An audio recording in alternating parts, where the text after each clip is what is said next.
नमस्कार दोस्तों, मैं हूं देव कुमार मिश्रा। आप देख रहे हैं नेटवर्क 20 न्यूज। आज हम बात करेंगे नेटवर्क 20 न्यूज के कार्यक्रम कदम ताल में। आज हमारे साथ राजनीतिक विश्लेषक शरद कुमार तिवारी जी हैं। उनसे जी आज हम बात करेंगे कि 2024 में मोदी जी का फिर से ही आना लगभग तय है, क्योंकि विपक्षी लोग मालूम नहीं चल रहे हैं कि भैया कहाँ पर हैं। तो इसलिए इधर 2026 में मोदी जी 75 साल के हो रहे हैं। तो बीजेपी और आरएसएस की नीति रही है कि 2075 वो 75 साल के बाद में लोगों को रिटायरमेंट दे देते हैं। तो इस पे अब इसके बाद अगला उत्तराधिकारी किसे देखते हैं? देखिए, ये तो बहुत अच्छी बात है कि बीजेपी उत्तराधिकारी देखती है और बहुत अच्छी पॉलिसी है उनकी उत्तराधिकारी को लेकर के। लेकिन मोदी जी को अचानक से रिप्लेस करना तो संभव नहीं है। तो जहाँ तक मेरे दिमाग में जो 5-6 नाम आते हैं ना, तो मैं उन पे विचार करके बता सकता हूँ आपको कि इसमें से कौन हो सकते हैं। तो देखिए, सबसे पहला नाम अगर मैं लूँ तो वो अमित शाह हैं। दूसरा नाम अगर लूँ तो योगी जी हैं। तीसरा नाम लूँ तो हेमंत बिस्व शर्मा है। चौथा नाम लूँ तो आपके अन्नामलाई हैं जो चेन्नई से हैं। अभी हालांकि बीजेपी अध्यक्ष हैं, लेकिन अभी चुनाव नहीं जीता है उन्होंने। और उसके बाद अगला नाम लूँ तो अभी जो 3 नए-नए जो चीफ मिनिस्टर बनाए गए हैं, उसमें मोहन यादव जी हैं, जो भजन शर्मा जी हैं, और छत्तीसगढ़ से भी चीफ मिनिस्टर हैं, उत्तराखंड के भी चीफ मिनिस्टर हैं। तो अगर चीफ मिनिस्टर को ही लिया जाए, क्योंकि सभी युवा हैं और इनमें चांसेस हैं आगे जाने के। तो अब इन पे आप एक-एक करके अगर उल्टे क्रम में विचार करें तो ज़्यादा अच्छा रहेगा कि किनके नहीं होने की संभावना है, पहले उस पे विचार करते हैं। आइए कदम ताल मिलाकर चलते हैं और इस पे हम विचार करें।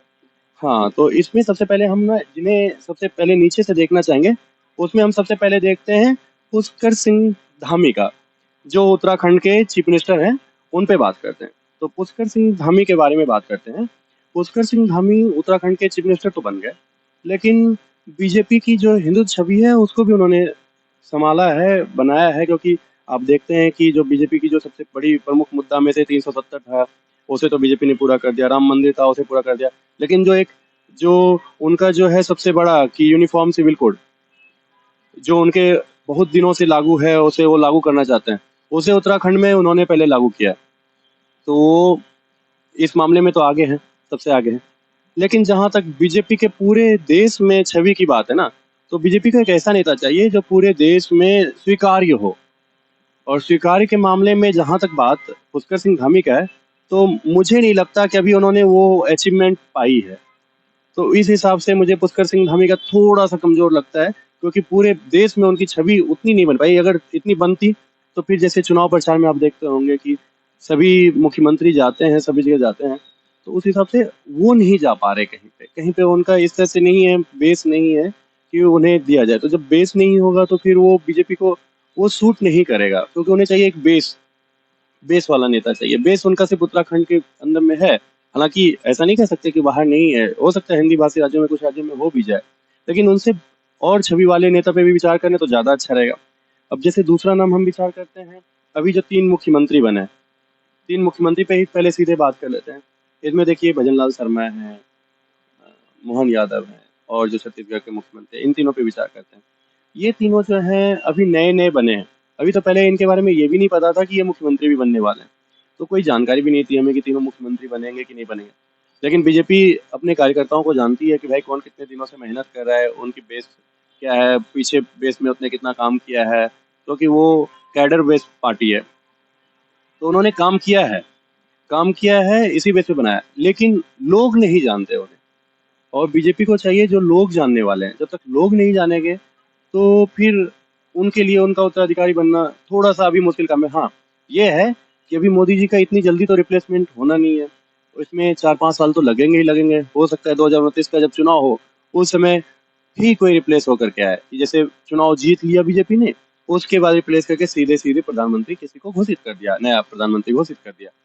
तो तब तक में इनके पास चांस है कि इस 5 साल में ये अपनी कार्यशैली से प्रभावित करें लोगों को, अपनी एक छवि बनाएँ, अपना एक उदाहरण प्रस्तुत करें, तो फिर एक मौका बन सकता है इनका। तो अभी तत्काल में अगर आप पूछेंगे तो इन पे मुझे अभी इनका मौका अभी नहीं दिखता।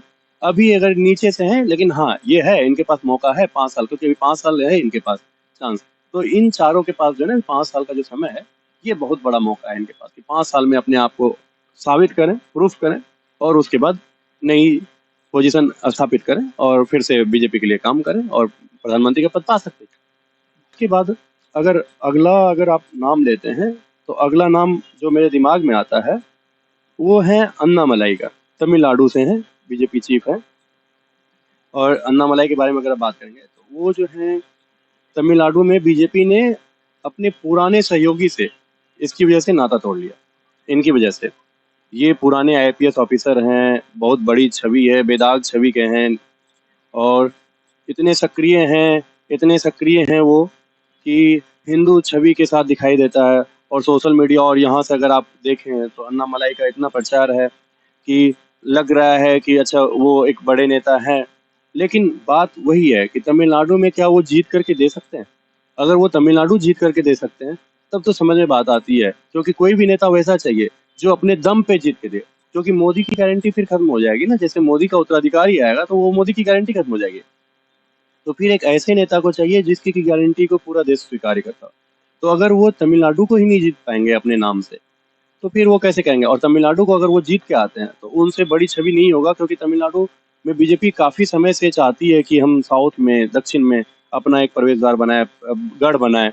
तो अगर दक्षिण में तमिलनाडु जीत के आती है, तमिलनाडु के कुछ राज्यों में जीत करके आती है, कुछ क्षेत्रों में जीत करके आती है, कुछ क्षेत्रों से नहीं होगा, उन्हें काफी बड़ी सीट के साथ आती है, तो फिर उनका छवि बनेगा। तो उनके पास अभी मुझे लगता है कि उन्हें एक कार्यकाल नहीं, मोदी जी का उत्तराधिकारी नहीं, मोदी जी के बाद का समय होने चाहिए होगा कि मानो कोई उत्तराधिकारी बन के आता है, वो अगर कुछ समय चलाता है, उसके बाद फिर वो आगे, तो 29 का तो उनका नहीं लगता, आप 34 या फिर 39 के आप कह सकते हैं कि उस समय आ जाएं। तो अगले 2 चुनाव के बाद का उनका चांस बनता है। तब तक में वो अपनी छवि भी गढ़ लेंगे और तब तक में, और लेकिन इस बीच में मैंने कहा ना 5 साल का समय, 5 साल का समय बहुत कम नहीं होता। तो 5 साल के समय में आप देखिए कि वो किस तरह से अपनी छवि को गढ़ते हैं, उस पे है। और इस बीच में तमिलनाडु के चुनाव भी दिखाएंगे कि उन्होंने तमिलनाडु के चुनाव में कितना अपने आप को साबित किया है। अगर वो अपने आप को साबित कर पाते, मैंने वही बताया, चुनाव से सब कुछ है, रिजल्ट अगर आएगा, रिजल्ट आएगा तो सब कुछ हो सकता है, रिजल्ट ही नहीं होगा तो कुछ नहीं होगा। हम उम्मीदवार। हाँ हाँ, नहीं नहीं नहीं, आपने सही सवाल किया, आपका सवाल बहुत अच्छा है। मोदी जी के कैबिनेट में भी बहुत सारे नाम हैं, लेकिन उसमें जो 3 जो काम करते हुए दिखाई दे रहे हैं, उसमें से आप देखेंगे कि गडकरी जी का नाम जो कि सबसे ज़्यादा फेमस है, रोड का जो उन्होंने इतना बड़ा फैला दिया, जाल फैला दिया है। उसके बाद आप देखते हैं अगला नाम जो देखते हैं आप, जयशंकर जी का, विदेश में जिनका छवि इतना बड़ा बन चुका है।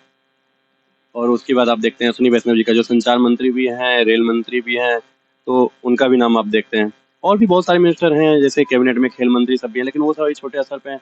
उन्होंने उतना ज़्यादा ग्रो नहीं किया, उतनी ज़्यादा छवि उनकी उस सके नहीं है कि पूरे भारत में छवि बना सके। लेकिन आप गडकरी जी को ले सकते हैं कि पूरे भारत में उनकी छवि बहुत अच्छी है। और विपक्ष में भी उनके लोग, जैसे अटल बिहारी वाजपेयी का था कि विपक्ष में भी लोग उन्हें सम्मान देते थे, वैसे गडकरी जी का है, विपक्ष में भी लोग उन्हें सम्मान देते हैं। और जो दूसरे जयशंकर हैं, उन्होंने विदेश में जो भारत की छवि बनाई है, उसमें जयशंकर का तो हाथ बहुत बड़ा है ही। तो मोदी जी तो पार्टनरशिप या दोस्ती या भाईचारा जो भी है, उनकी नीति का जो पॉलिसी है, मोदी नीति जो है वो काम करता है, लेकिन उस मोदी नीति को चमकाने में जो हाथ है वो जयशंकर जी का है। और जो आप देखते हैं अश्विनी वैष्णव जी का, वो भी बहुत बड़े नेता हैं, उन्होंने रेल मिनिस्टर लिया हुआ है, संचार मिनिस्टर लिया हुआ है और अभी अच्छा काम वो कर रहे हैं। लेकिन अगर इन तीनों में मैं बात करूं तो अश्विनी वैष्णव जी का जो है वो थोड़ा सा कम चांसेस लिया है, क्योंकि अभी उन्हें और ज़्यादा अपने आप को चमकाना पड़ेगा और ज़्यादा अपने आप को प्रूफ करना पड़ेगा। लेकिन और जो 2 नाम है उसमें गडकरी जी तो अपने आप को प्रूव कर चुके हैं कि अच्छा वो एक चांस है उनका। लेकिन उनके साथ एक प्रॉब्लम ये है ना कि उन्हें अभी जो भारत की जो छवि है ना, वो ऐसा नहीं है कि वाजपेयी जी वाला समय है। वाजपेयी जी वाला समय था ना कि चलो कि बीजेपी को कोई टच ही नहीं करना चाहता था, अनटचेबल थी बीजेपी। लेकिन अभी बीजेपी वो नहीं है, बीजेपी अब है कि नहीं, मुझे अपने दम पे बनना है। और जब अपने दम पे बनने वाली बात आती है ना, तो वहाँ पे ऐसे छवि वाले नेता का ना उतना ज़्यादा नहीं रहता। तब फिर चाहिए कि नहीं, हम या तो पूरा मजबूत रहें या फिर हम रहे ही नहीं, ऐसा होता है। तो अभी क्या है ना, क्या बीजेपी की लहर जो चल रही है बरकरार है, तो इनको इतना सोचना क्यों? नहीं सोचना इसलिए पड़ेगा क्योंकि इन्हें आगे तो अभी मोदी जी की वजह से लहर है, मोदी जी की गारंटी है। तो अभी उस समय क्या होगा ना, गडकरी जी तब काम आएंगे ना, जबकि मानो कि बीजेपी पूरी तरह से बहुमत नहीं ला पाती और इन्हें एक दो पार्टियों का समर्थन की जरूरत होगी, तब उस समय गडकरी जी काम आएंगे। तब गडकरी जी हो सकता है कि बन जाए प्राइम मिनिस्टर। लेकिन अगर मोदी जी ने चुनाव जिता दिया 2029 में और उसके बाद कोई प्रधानमंत्री बन रहा होता अधिकारी के तौर पे, तो उस समय फिर गडकरी जी के चांसेस इसलिए कम है क्योंकि वो दोनों जगह छवि के हैं कि हार्डकोर नेता नहीं है। वो एक तरह से कि उनकी जो स्पिरिट है, उनकी जो नेतृत्व क्षमता में ना, वो सॉफ्टनेस दिखता है। और अगला जो नाम आप जयशंकर जी के बारे में कहें, हाँ, उन्होंने बहुत अच्छा काम किया है। बहुत अच्छा काम किया है जयशंकर जी ने। जयशंकर जी के बारे में जहाँ तक आप देखेंगे कि जयशंकर जी ने इतना अच्छा काम किया है, इतना अच्छा काम किया है कि विदेश में जो छवि बनी है ना, अभी जो देखते हैं आप कतर का ही मामला ले लीजिए। कतर में भी आपने देखा कि कतर जैसे देश है जहाँ की जल्दी किसी को छूट नहीं मिलता, क्षमा नहीं मिलती, उस देश में भी क्षमा दिलवा के ले आया। और वहाँ पे अब देखिए अब कुछ दिनों में हमारे जो एक्स नौसैनिक हैं वो वापस आ जाएंगे, जो बहुत ही बड़ी अचीवमेंट है बीजेपी के लिए। तो इसमें भी जयशंकर जी का हाथ है। अभी देखिए रसिया को अपना क्या, भारत एक तरह से दिखता है कि भारत सुपर पावर बनना चाहता है और बनने की क्षमता रखता है और उस तरह की अपनी सारी स्ट्रेटजी उसी तरह से काम कर रहा है वो, और वो सही तरीके से इम्प्लीमेंट कर रहा है उस चीज़ों को। तो जयशंकर की छवि इस मामले में बहुत ही अच्छी है और मुझे कोई इसमें वो नहीं दिखता कि अगर मानो वो भी बन जाए। लेकिन सबसे बड़ी बात है ना कि वो हैं तो अच्छे नेता, लेकिन क्या पूरा बीजेपी उन्हें समर्थन देगी? बीजेपी का जो कैडर है वो उन्हें समर्थन देगा? वो आरएसएस से नहीं आते। और जो आरएसएस से नहीं आता ना, तो फिर आरएसएस क्या उसे खुल करके समर्थन देगा? मुझे नहीं लगता है। तो इसलिए वहाँ पे एक थोड़ी-सी कमज़ोरी उनकी आ जाती है और इस मामले में फिर वहाँ पे वो थोड़े-से कमज़ोर हो जाते हैं। और जब ऐसी कमज़ोरी आ जाती है तो फिर उनके चांसेस भी थोड़े-से कम हो जाते हैं क्योंकि इस तरह की छवि वाले और भी नेता हैं। तो इसलिए क्या इस रेस में नंबर वन पे कौन रहेगा? अभी नंबर 1 से पहले जहाँ तक मेरी बात है, मैं 1-2 नाम और आपको गिनाना चाहूँगा। तो एक कैबिनेट के हिसाब से तो देखिए आने तो इसी सब में से हैं, लेकिन कैबिनेट के तौर पे देखें तो अब एक अगला नाम अगर मैं दूँ तो 2 नाम हैं, जिन्हें अब विशेष तौर पे 3 नाम, सॉरी 3 नाम हैं। 3 नाम हैं जो अभी चल रहे हैं। उन 3 नाम का मैं एक बार ज़िक्र करना चाहूँगा जो सबसे आगे दौर में बने हुए हैं। वो 3 नाम हैं हेमंत बिस्व शर्मा असम के मुख्यमंत्री, योगी जी यूपी के चीफ मिनिस्टर, कौन नहीं जानता उन्हें, बताने की ज़रूरत नहीं है। और सबसे आगे जो सबसे ज़्यादा जो अगर गुजराती बंधु हैं जानते हैं कि हमारे जो बीजेपी वाले उन्हें लौह पुरुष भी बोलते हैं, और साथ में मोटा भाई हमारे अमित शाह जी हैं, गृह मंत्री। इन तीनों ने ही अपने काम से परफॉर्मेंस दे दिया है और तीनों की छवि ऐसी है ना कि बीजेपी जब भी चुनाव कहीं होता है ना, तीनों ही जाते हैं। अमित शाह जी प्रचार तो करते ही हैं, खुल के ना करें अपने, जाते हैं कभी कभी प्रचार में भी जाते हैं, शामिल होते हैं, लेकिन वो तो पीछे से एकदम पूरा राजनीतिक रूप से बहुत ही पकड़ उनकी मजबूत है। लेकिन इन दोनों को अपने प्रचार अभियान में ले आया जाता है बीजेपी की तरफ से। बीजेपी इन दोनों को अपने प्रचार अभियान में काफी दूर तक लेके जाती है। और योगी जी आप देखेंगे इतनी डिमांड है, इतनी डिमांड है कि वो हर एक राज्य में कहीं भी चुनाव हो भारत में वहाँ पहुँचते हैं। इसी तरह हेमंत बिस्व शर्मा है, भारत में कहीं भी चुनाव हो वहाँ पहुँचते हैं। तो ये 2 नेता हैं जो हेमंत बिस्व शर्मा और योगी जी। तो इन दोनों के बीच में पहले हम बात कर लेते हैं। तो पहले हम हेमंत बिस्व शर्मा के बारे में बात करेंगे। तो हेमंत बिस्व शर्मा के साथ एक दिक्कत क्या है ना, वो कांग्रेस से आए हुए नेता है, ठीक है? लेकिन वो जब से बीजेपी में आए, वो पूरी तरीके से बीजेपी की होके रह गया और बीजेपी के माइंड के पूरा फॉलो करते हैं। सब कुछ है उनका, सब कुछ कर रहे हैं। अब बीजेपी की तरफ से जितना करते हैं वो कर रहे हैं। लेकिन फिर वही बात मैंने जयशंकर वाली बात ही बताई कि क्या अभी स्वीकार करेगा? तो अभी मुझे लगता नहीं है कि आरएसएस और ये बीजेपी स्वीकार भी करती है। बहुत सारे लोग आप देखेंगे स्वीकार करते हैं उन्हें। लेकिन जहाँ तक स्वीकारता के मामले में है ना कि पूरे भारत में स्वीकारता है, तो वो अभी उन्हें नहीं मिली है। तो उनमें अभी चांस लगेगा, उनमें भी समय लगेगा। जैसे मैंने अन्नामलाई के बारे में कहा था कि उन्हें अभी अगले 2 चुनाव के बाद देखना है। तो मुझे लगता है इन्हें 2029 नहीं, 2029 के बाद के जो चुनाव है ना 34 में, उसमें देखना चाहिए। 29 में वो आएगा जो कि सबसे ज़्यादा दावेदार रहेगा, जो आरएसएस को भी ज़्यादा पसंद हो और पूरे भारत में भी अपनी छवि के साथ फेमस हो चुका हो, वो आएगा। तो इसलिए हेमंत बिस्वा शर्मा का थोड़ा-सा वहाँ पे चांस कम हो जाता है। तो उन्हें अभी चांस और चाहिए होगा, तब फिर जाके कुछ मौका मिलेगा क्योंकि अभी उन्होंने एक ही तो चुनाव जीता है असम में। अगर जनता की बात करें तो योगी आदित्यनाथ जी हैं, उनको ज़्यादा प्यार देती है जनता, ज़्यादा सपोर्ट करती है और चाहती भी है कि मुख्यमंत्री बने। अगर पार्टी को लेके देखें, 2 पहलू हैं, अगर पार्टी को लेके देखें तो पार्टी किसे बनाएगी वो पार्टी पर डिपेंड करता है।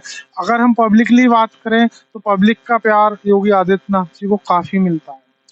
यही तो है, यहीं पे तो है बीजेपी के लिए 2 चुनाव हैं कि अभी अभी इनके बीच में एक अमित शाह है, एक योगी जी है, इन दोनों में। और जहां तक काम के मामले में है तो आप देखें, उत्तर प्रदेश जो पहले बीमारू राज्य कहलाता था, उसे इकोनॉमिकली रूप से सेकंड नंबर पे ले आना, ये बहुत बड़ी अचीवमेंट है। और उसके लिए, उस योगी के लिए, उस महंत के लिए, जिसे भगवादारी कर करके जिसे नकारा जा रहा था कि अरे ये तो भगवादारी हैं, ये क्या कर लेंगे, इन्हें ये साधु सन्यासी नाम बदलने पे इसी सब पे लगे रहेंगे। मतलब लेकिन उन्होंने क्या किया, न्याय व्यवस्था को भी सुधार किया।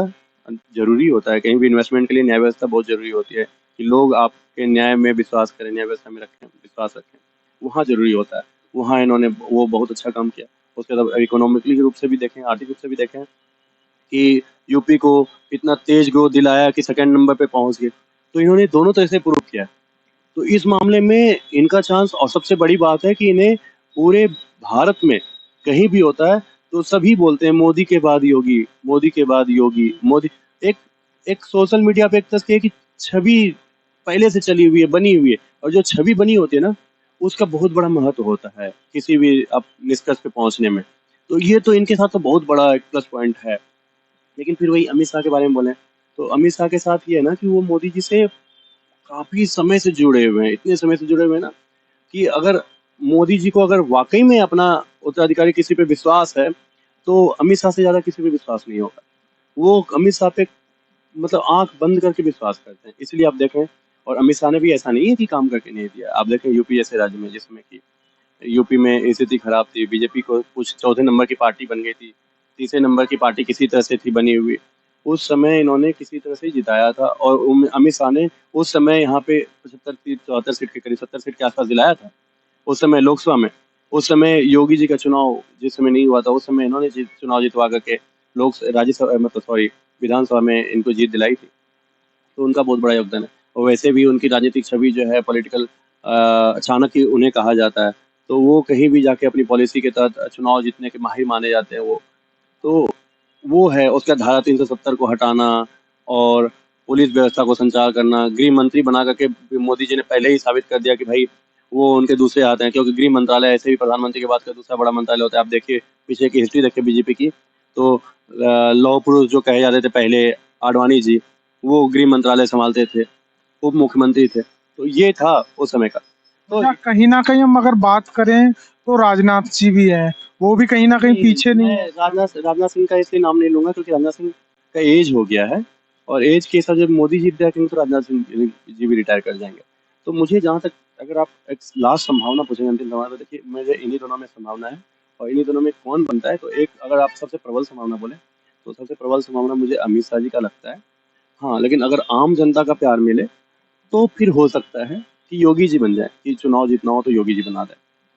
तो अभी ये भविष्य के गर्त में अब देखिए क्या होता है। अब तो आगे भविष्य में देख सकते हैं, भविष्य का सवाल का जवाब हम इन्हीं दोनों नेताओं में देखते हैं। और मुझे लगता है इन्हीं दोनों में से कोई एक होंगे। मेरे साथ में थे राजनीति विश्लेषक शरद कुमार तिवारी, इनका बहुत बहुत धन्यवाद करना चाहूंगा मैं।